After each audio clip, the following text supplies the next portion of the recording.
It is a pleasure to be here with you. I just want to let you know that a lot of people are going to be anxious to recruit your enthusiasm and your energy. That's why I'm speaking first, because I get dibs. On the other hand, I can't pay you any money. So they will definitely outbid me. No, my name's Jim Duey. I am a longtime programmer and working on developing my own computer language right now, which is Takata. And that's the website for it. And this is some of the things I'm trying to do to make a better language. This is not a perfect language. I have enough experience to know that perfect is outside my capabilities. But there are a lot of things that we can do better than the languages that we have now. So let's go. This will also be a very quick talk, and so no questions during the talk, but definitely I'll be here until Saturday. Hit me up later, and we'll be glad to talk to you about it. And let's see if I can cycle through these things. Software is just incredibly valuable. However, most software projects fail. They never produce value.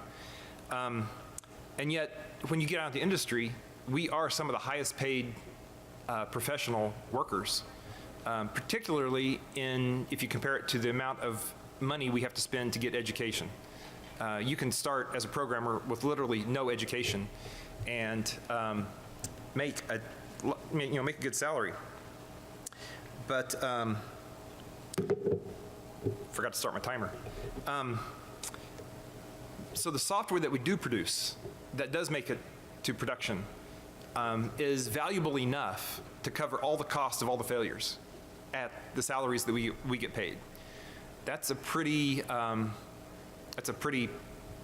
lot of money. Better tools will help us to produce more software and get more value out of our efforts and less frustration.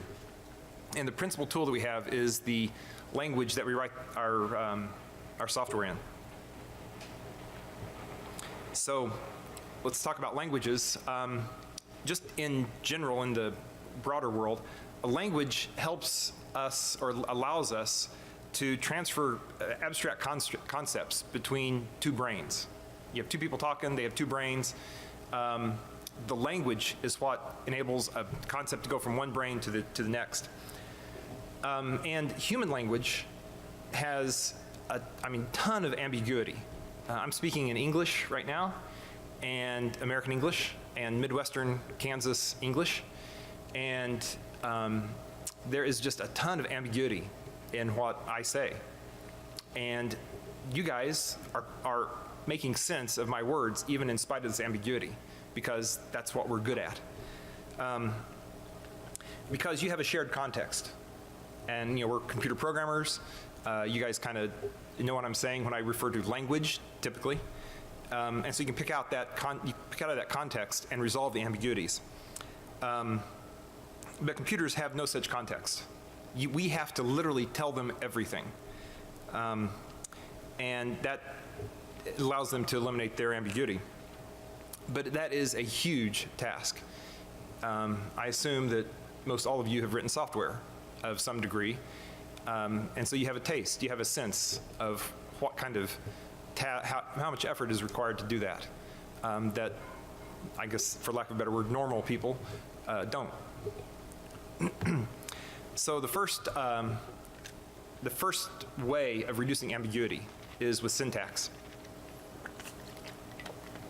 And my preference is for the Lisp syntax.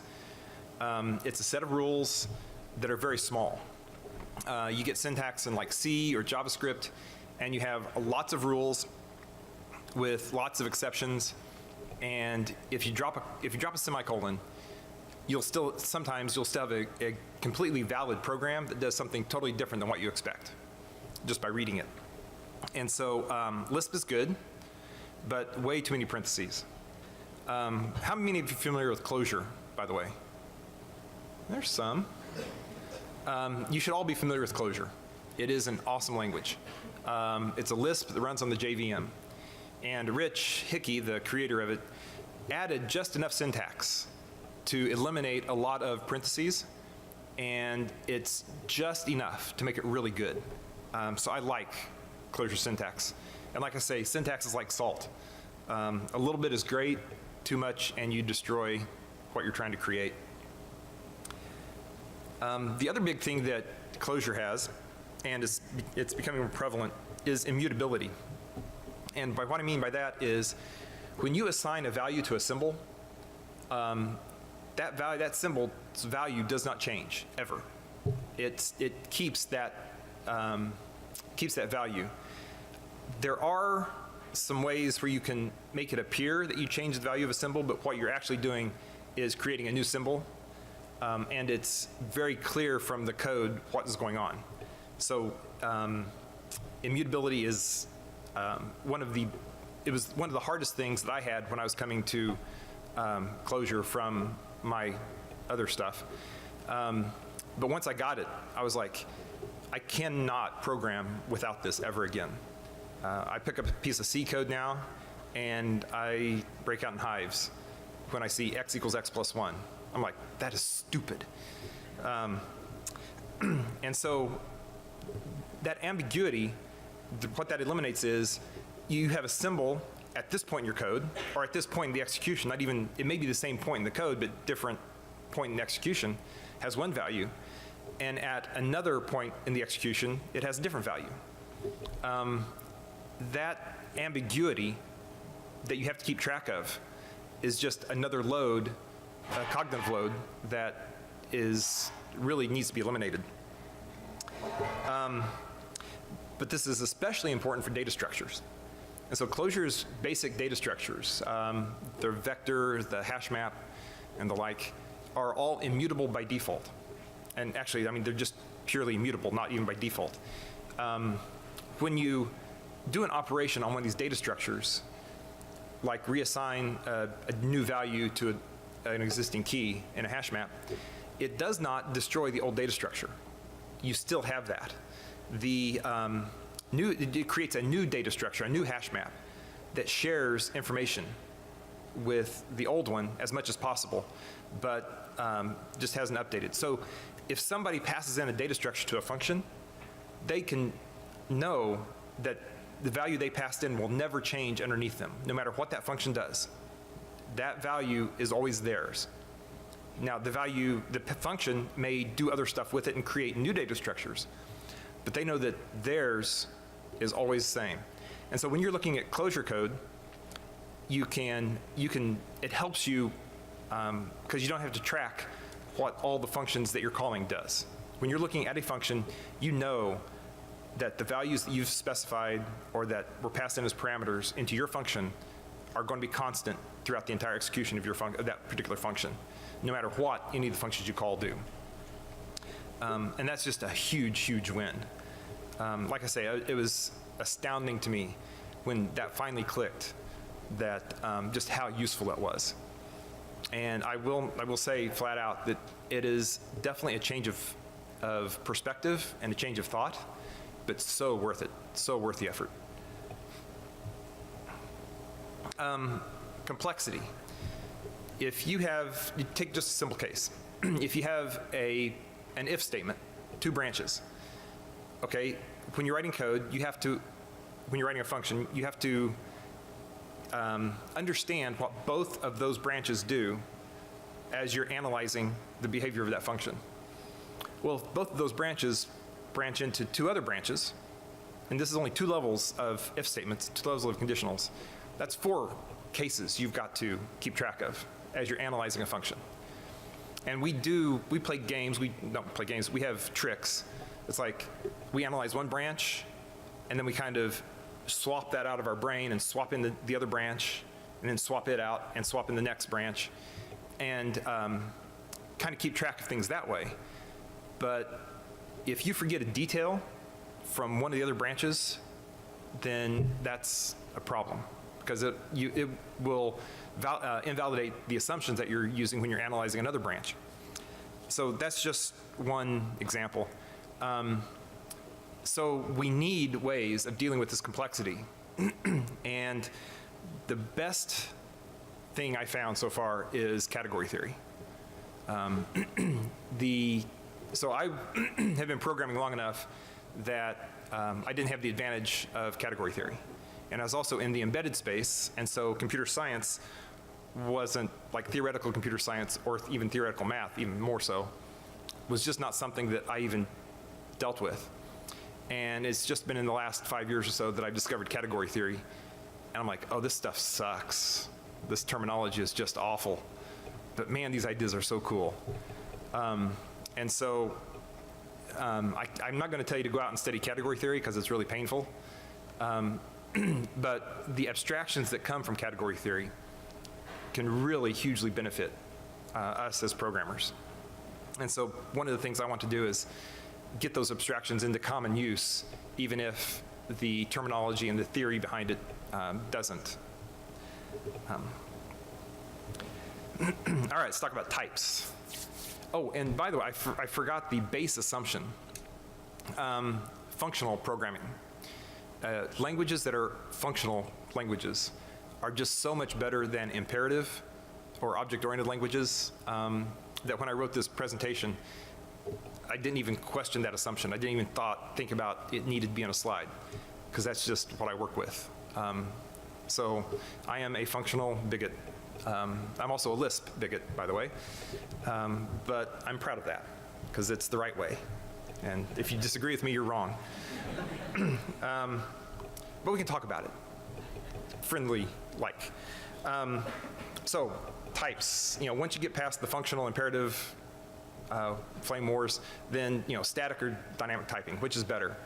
I would have to say that if you really want to do really correct code, and then probably going full on static typing like Haskell or Scala is probably a very good thing to do. However, there is a huge cost in terms of, as you're just exploring your problem space, trying to figure out what's going on, there's a huge cost to static typing, because you get tripped up a lot. You're working at two different levels. You're working at your type level and you're working at the value level. And you have to easily switch between those two. And frankly, I don't find that easy yet. And I really don't want to go through the effort of finding that easy. So I also like dynamic typing, like you have in Clojure, where you just write your code and things get checked at runtime. And if you get something wrong, then it just blows up at runtime and you deal with it at that point, and you find your bugs through testing. So there's definite benefits on both sides.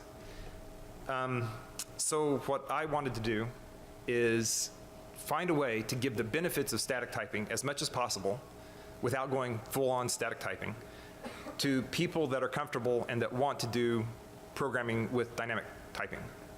And so,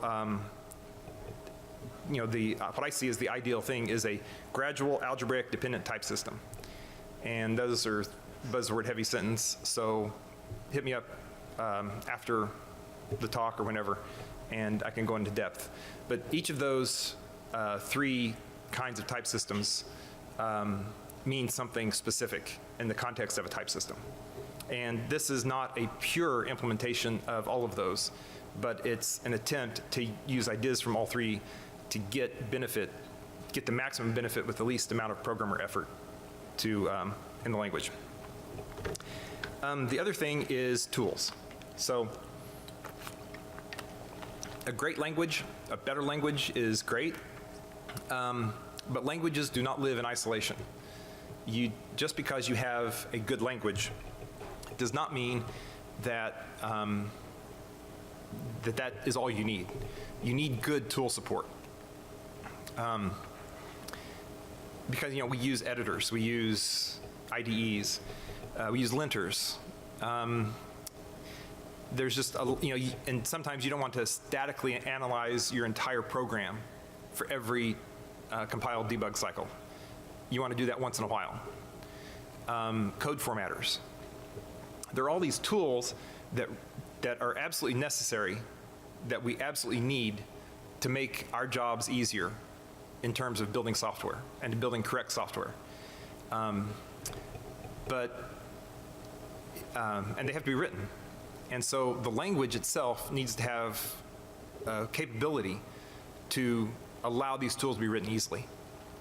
And so like the parser and the analyzer that convert straight source code into data structures for the compiler to generate code from need to be available to people to use those exact same libraries to write tools.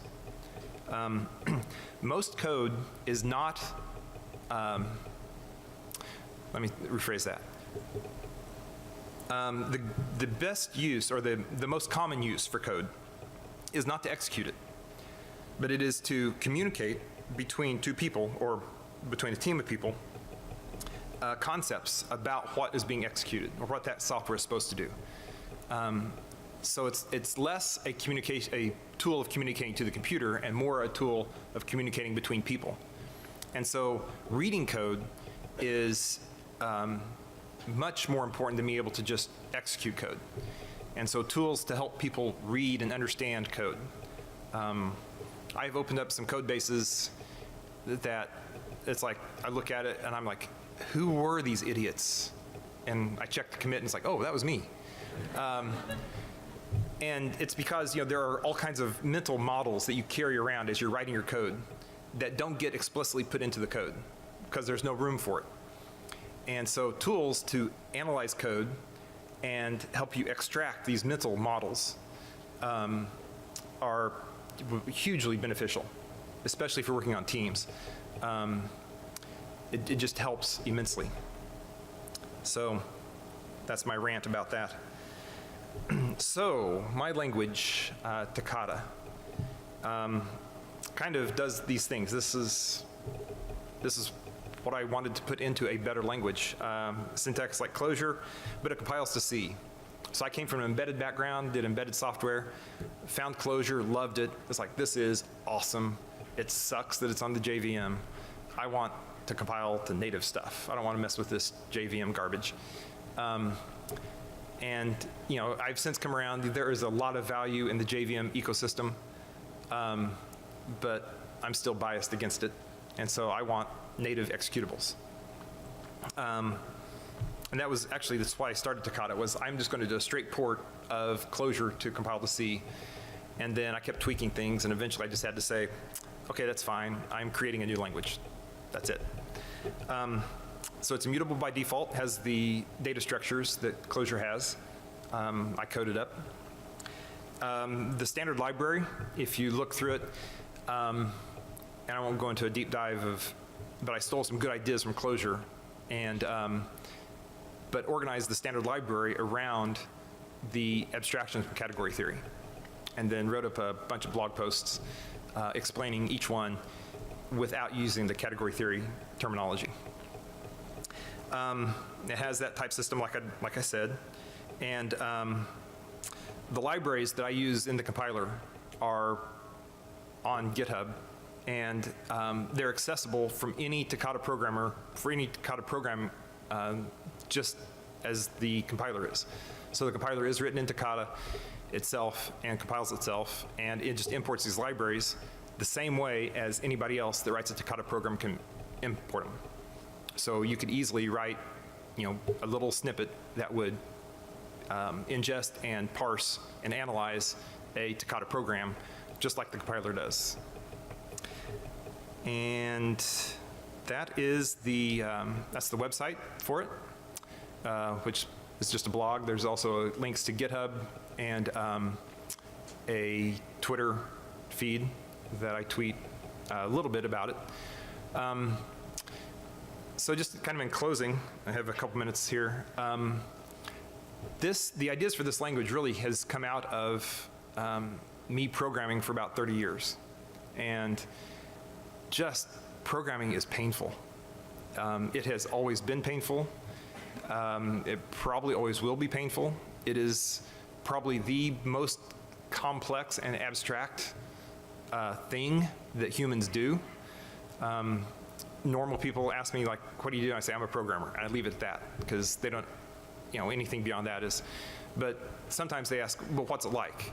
It's like, well, imagine you're in a dark room with a pile of Legos and you're blindfolded and you have to build a car. You know, that's like programming. And so it's just always been painful. And this language I'm writing is an attempt to address some of the pain points that I felt. I cannot claim great theoretical insight. I'm not a computer scientist. I don't have a lot of the theory background and such. This is a very pragmatic attempt, but it's also a lot of fun. If you ever want to really grapple with some of the core problems, design a language. I pity you for doing that, but it really does, it is hugely educational, hugely educational. And it's also quite fun to see out of the ooze of all these primitives, you know, eventually emerge as something concrete. So anyway, that's it. Thank you, guys.